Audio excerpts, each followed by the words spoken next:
ज्ञान यज्ञ की इस अनोखी कक्षा में आपका स्वागत है। मैं हूं आरती। चलिए शुरू करते हैं आज का अध्याय।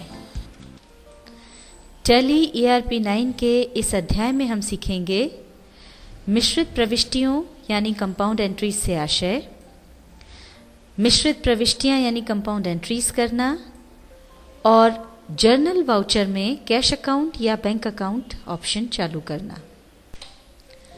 कभी कभी ऐसा होता है कि एक ही खाते से संबंधित या एक ही नेचर के कई ट्रांजैक्शंस एक ही तारीख को होते हैं। जैसे मान लीजिए किसी व्यापारी को 3 अलग अलग पार्टियों से एक ही तारीख में चेक प्राप्त हुए। अब ये तीनों एंट्रियां रिसीट वाउचर की हैं। अब अलग अलग रिसीट वाउचर की बजाय एक ही रिसीट वाउचर में इन तीनों एंट्री को एक साथ करना कंपाउंड एंट्रीज कहलाएगा। सरल शब्दों में अगर कहा जाए तो जब 2 या 2 से अधिक ट्रांजैक्शन की एंट्री एक ही साथ कर ली जाए तो इसको हम कंपाउंड एंट्रीज कहेंगे। ऐसा करने से समय और मेहनत दोनों की बचत होती है। कंपाउंड एंट्रीज 2 दशाओं में की जा सकती है। पहली तो तब जब एक ही तारीख में कई ऐसे ट्रांजैक्शंस हों जिनमें एक खाता डेबिट किया जाने वाला हो और कई संबंधित खाते क्रेडिट किए जाने हों, और दूसरी तब जब एक ही तारीख को कई ऐसे ट्रांजैक्शंस हों जिनमें एक खाता क्रेडिट किया जाने वाला हो और कई संबंधित खाते डेबिट किए जाने वाले हों। कंपाउंड एंट्रीज को अच्छे से समझने के लिए हम कुछ अलग अलग उदाहरण लेते हैं। पहला उदाहरण है, दिनांक 1 अप्रैल 2013 को HK ट्रेडर्स के मालिक ने अपने व्यापार में 50,000 रुपये नगद लगाए, साथ ही 25,000 रुपये मूल्य का फर्नीचर जो उसके घर पर रखा था उसको ऑफिस के उपयोग हेतु लाया। अब यहाँ पर चूंकि बिजनेस में 50,000 रुपये नगद और 25,000 रुपये के फर्नीचर के रूप में कैपिटल की प्राप्ति हुई है, इसलिए इसकी एंट्री रिसीट वाउचर में हो जानी चाहिए। पर जैसा कि हम जानते हैं रिसीट वाउचर में नगद या बैंक के माध्यम से जो प्राप्ति होती है केवल उन्हीं की एंट्रीज होती है, इसलिए ये जो 50,000 रुपये नगद कैपिटल आई है बिजनेस में, इसकी एंट्री तो रिसीट वाउचर में हो जाती, पर 25,000 रुपये का ये जो फर्नीचर है इसकी एंट्री रिसीट वाउचर में नहीं हो सकती थी। इसकी एंट्री पेमेंट वाउचर में भी नहीं हो सकती, क्योंकि पेमेंट वाउचर में एंट्री के लिए जरूरी है कि हमने भुगतान नगद या बैंक के माध्यम से किया हो, जबकि यहाँ फर्नीचर के मामले में हमने कोई भुगतान किया ही नहीं है। और इसकी एंट्री परचेज वाउचर में भी नहीं हो सकती, क्योंकि परचेज वाउचर में उन्हीं गुड्स की एंट्री होती है जिनका हम व्यापार करते हैं, और ये जो फर्नीचर है उसका हमारा व्यापार नहीं है। इस फर्नीचर को तो हम बिजनेस में इस्तेमाल के लिए लेकर के आए हैं, तो इसको हम करेंगे जर्नल वाउचर में।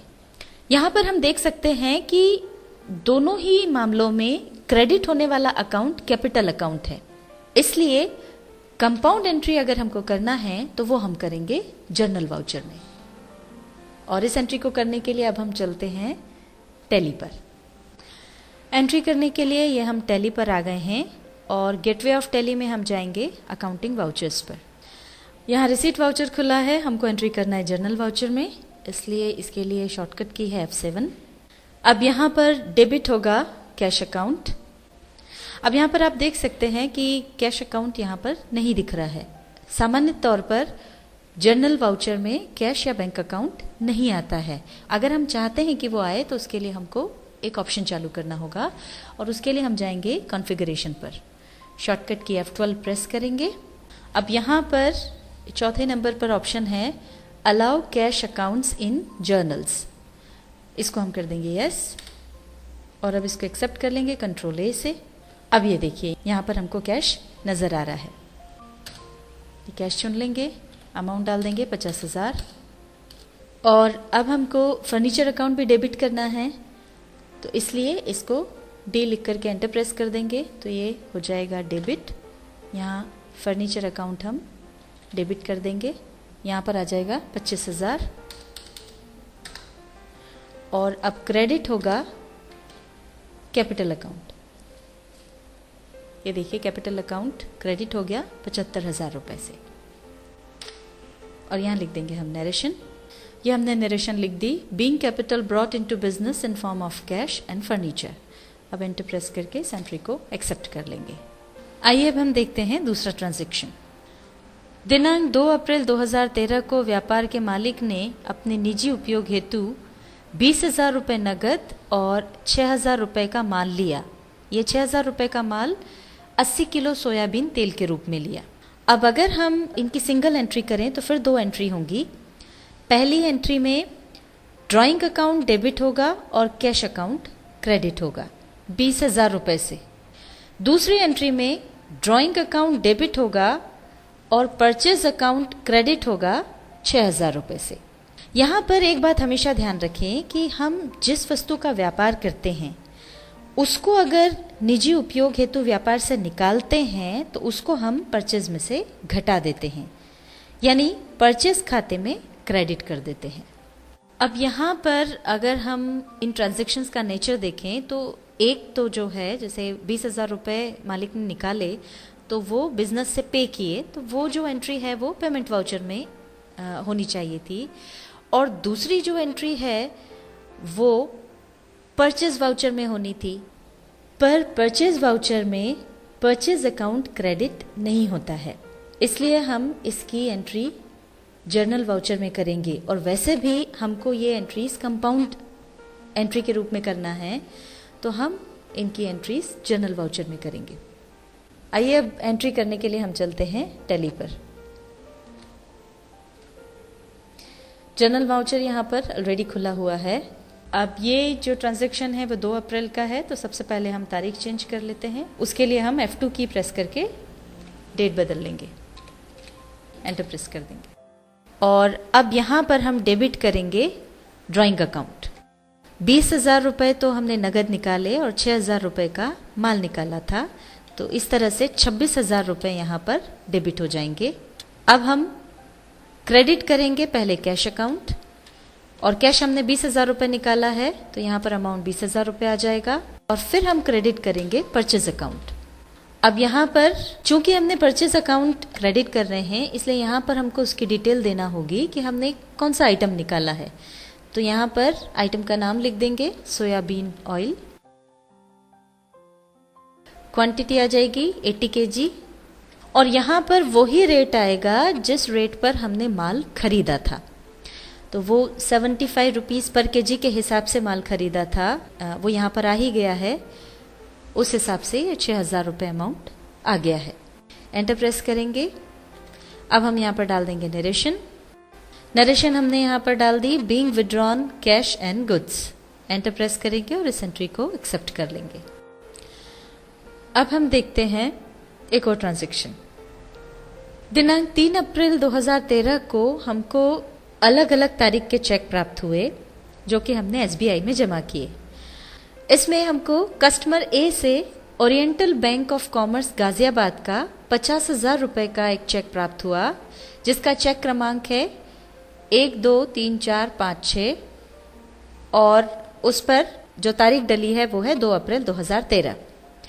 दूसरा चेक हमको प्राप्त हुआ कस्टमर C से, जिसका चेक क्रमांक है 232465 और ये 3 अप्रैल 2013 का चेक है, जो कि bank of India MG road Indore का 20,000 रुपये का चेक है।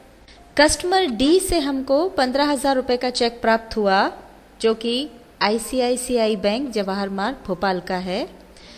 चेक क्रमांक 956847 और उस पर जो तारीख डली है वो है 1 अप्रैल 2013। अब ये अलग अलग पार्टी से अलग अलग तारीख के चेक हमको प्राप्त हुए और ये तीनों ही चेक हमको 3 अप्रैल को प्राप्त हुए हैं और इनको सबको हमने 3 तारीख को SBI में जमा किया। अब इन सारे ही केसेस में SBI डेबिट होगा और ये जो अलग अलग पार्टीज़ हैं वो क्रेडिट होंगी। तो इनकी हम कंपाउंड एंट्री कैसे करेंगे ये देखने के लिए वापस हम चलते हैं टैली पर और यहाँ से हम चुनेंगे रिसीट वाउचर। इसके लिए शॉर्टकट की F6 प्रेस कर देंगे। ये एंट्री चूँकि हम 3 तारीख को कर रहे हैं इसलिए हम पहले चेंज करेंगे डेट, एंटर प्रेस कर देंगे। अब यहाँ पर सारी जो पार्टीज़ हैं वो क्रेडिट हो जाएंगी। सबसे पहले क्रेडिट होगा कस्टमर A, अमाउंट आ जाएगा 50,000 रुपये। अब यहाँ पर देखिए ये डेबिट की रो आ गई है, पर चूंकि अभी 2 और पार्टीज हैं जो हमको क्रेडिट करना है, इसलिए हम इसको मैन्युअली CR कर देंगे और एंटर प्रेस करके अगला जो कस्टमर है उसको हम क्रेडिट कर देंगे, कस्टमर C को। 20,000 रुपये का चेक प्राप्त हुआ था तो अमाउंट आ जाएगा 20,000। अब फिर हमको क्रेडिट करना है तो यहाँ C लिख देंगे, एंटर प्रेस करेंगे तो अपने आप वो क्रेडिट हो जाएगा और यहाँ पर आ जाएगा कस्टमर D, जिससे हमें 15,000 रुपये का चेक प्राप्त हुआ था। अब ये इस तरह से तीनों जो पार्टीज हैं वो हमने क्रेडिट कर दी और डेबिट होगा SBI, ये स्टेट बैंक ऑफ इंडिया यहाँ पर डेबिट कर देंगे और ये 85,000 रुपये पूरे यहाँ पर डेबिट हो गए। एंटर प्रेस करेंगे। अब यहाँ पर जो बैंक एलोकेशंस हमको देना है स्टेट बैंक ऑफ इंडिया के लिए, तो अब ये तीनों चेक्स की इंफॉर्मेशन हमको यहाँ पर देनी होगी। Received from customer A, cheque हम इसमें ले लेंगे, चेक आ गया है। अमाउंट यहाँ पर अब हम डालेंगे 50,000 रुपये और यहाँ पर आ जाएगा चेक नंबर जो था 1 2 3 4 5 6 और डेट यहाँ पर इसकी थी, ये चेक था 2 अप्रैल का। यहाँ पर हम 2 अप्रैल डाल देंगे और ये चेक था Oriental Bank of Commerce Ghaziabad का। बैंक का नाम आ गया Oriental Bank of Commerce, bank का नाम आ गया Oriental Bank of Commerce, branch आ गई गाजियाबाद। एंटर प्रेस करेंगे। अभी जिस तरह से हमने कस्टमर A से प्राप्त हुए चेक की डिटेल यहाँ पर भरी है, उसी तरह से कस्टमर C और D से जो चेक प्राप्त हुए उनकी डिटेल भी यहाँ पर भर देंगे। ये देखिए यहाँ पर हमने बाकी चेक्स की डिटेल भी भर दी है। अब एंटर प्रेस करेंगे और यहाँ पर देखिए ये सारी जो डिटेल्स अभी हमने भरी थी वो यहाँ पर हमको नज़र आ रही है और यहाँ पर हम एक बार डबल चेक भी कर सकते हैं कि कहीं पार्टी और जो अमाउंट है वो गलत नहीं भर गया हो। अब यहाँ पर देखिए कस्टमर A के 50,000 रुपये, कस्टमर C के 20,000 और कस्टमर D के 15,000 और वही हमने यहाँ पर नीचे भी डाले हैं। ये कस्टमर A, यहाँ पर अमाउंट 50,000 नज़र आ रहा है। चेक नंबर जो है, डेट है, बैंक का नाम, ब्रांच, ये सारी की सारी डिटेल्स आपको यहाँ पर नज़र आ रही हैं जो कि आप फिर से चेक कर सकते हैं। तीसरी जो हमारी पार्टी थी वो थी कस्टमर D। उसको देखने के लिए हम बैक स्पेस की प्रेस करेंगे तो ये देखिए कस्टमर D की इन्फॉर्मेशन भी यहाँ पर आ गई है। कस्टमर D के 15,000 रुपये थे और ये उसका चेक नंबर और डेट, ये सारी चीज़ें यहाँ पर आ गई हैं। अब हम एंटर प्रेस करके आगे जाएंगे, नरेशन यहाँ पर लिख देंगे। नरेशन यहाँ पर हमने लिख दी being cheques received from different parties. Enter press करके अब इसको एक्सेप्ट कर लेंगे। टैली ERP 9 के इस अध्याय में हमने सीखा मिश्रित प्रविष्टियों यानी कंपाउंड एंट्रीज से आशय, मिश्रित प्रविष्टियां यानी कंपाउंड एंट्रीज करना और जर्नल वाउचर में कैश अकाउंट या बैंक अकाउंट ऑप्शन चालू करना।